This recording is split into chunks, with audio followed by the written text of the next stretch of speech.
Hi everyone, सत श्री अकाल, welcome to the channel.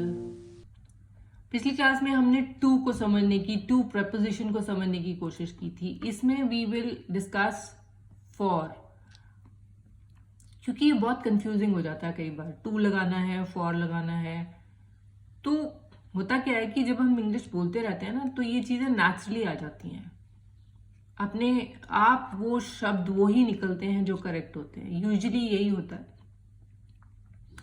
तो एक बार अगर सीख लें और दिमाग में बिठा लें तो बस वो काफी होता है। उसके अंदर उसका मेन जो सेंटेंस का या उस प्रेपोजिशन का मेन जो पर्पस है वो समझ आ जाए तो सेंटेंस फॉर्मेशन बहुत इजी हो जाती है। For is a preposition, we all know this. अब अगेन इसके यूजेस क्या है, कैसे कैसे कहां कहां यूज होता है। पहले तो बेनिफिट और ड्रॉबैक के लिए हम यूज करते हैं। किसी चीज का बेनिफिट बताना है हमने। Exercise is good for your body. Green tea is great for our immune system.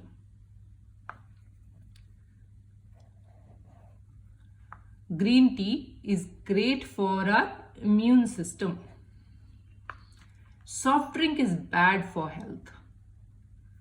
यहां पे बेनिफिट्स आ गए, यहां पर ड्रॉबैक आ गया।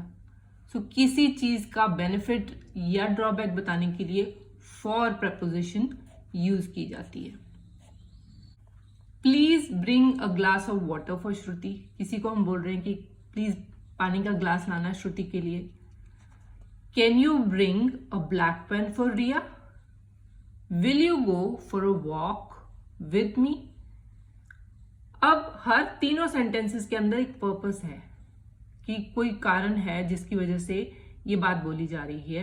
प्लस इसमें बेसिकली नाउन होता क्या है, फॉर नाउन के साथ यूज किया जाता है और टू वर्ब के साथ। So please bring a glass of water for Shruti. Shruti is noun, water is noun.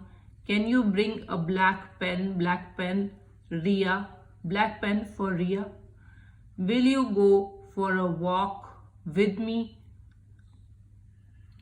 तीनों में एक पर्पस है, इसलिए फॉर। उसके बाद ड्यूरेशन के लिए भी हम इसको यूज करते हैं। ही practised for 1 year.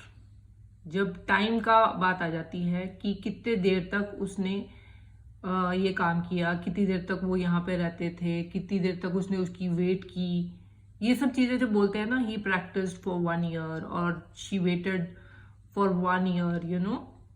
Been 1 hour already, I'm waiting for you. किसी को फोन करके हम बोल रहे हैं कि 1 घंटा हो गया है, वेट कर रहे हैं। So he practiced for 1 year. How long have you been studying law for? किसी से पूछ रहे हैं कि कितने देर हो गई आपको लॉ की पढ़ाई करते हुए। How long have you been studying law for? We have lived there for 2 years.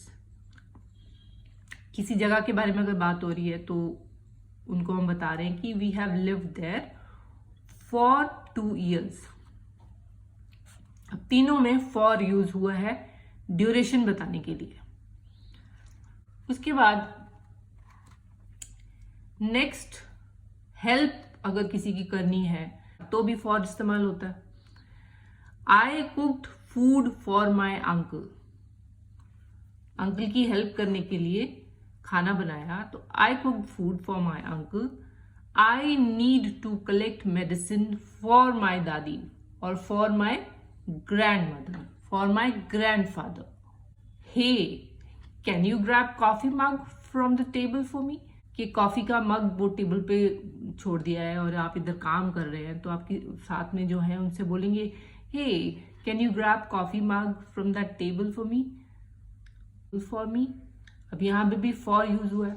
उसके बाद किसी चीज की फंक्शनिंग बतानी है, किसी चीज का फीचर बताना है हमने कि ये जैसे ये मशीन है, इसका काम है सफाई करना। So this machine is used for cleaning the floor. किसी चीज के फीचर्स बता रहे हैं, किसी चीज की फंक्शनिंग बता रहे हैं कि इस मशीन का काम क्या है। This chopping board is used for chopping vegetables. फिर फॉर आ गया क्योंकि वो चॉपिंग टेबल का फंक्शन बता रहे हैं, ठीक है। This building is used for functions like birthdays, weddings etcetera. This building is used for functions, ये बिल्डिंग का इस्तेमाल फंक्शंस के लिए यूज किया जाता है। तो इसका इस्तेमाल, इसका फंक्शन, इसका इस बिल्डिंग का जो फीचर है, ये रहने के लिए नहीं बनी हुई है, ये फंक्शंस के लिए ही बैंक्वेट हॉल बना है, या ये बिल्डिंग फंक्शंस के लिए ही बनाई हुई है। सो इसलिए this building is used for functions only. Hope you're clear with the concept and keep watching, keep learning. Good luck.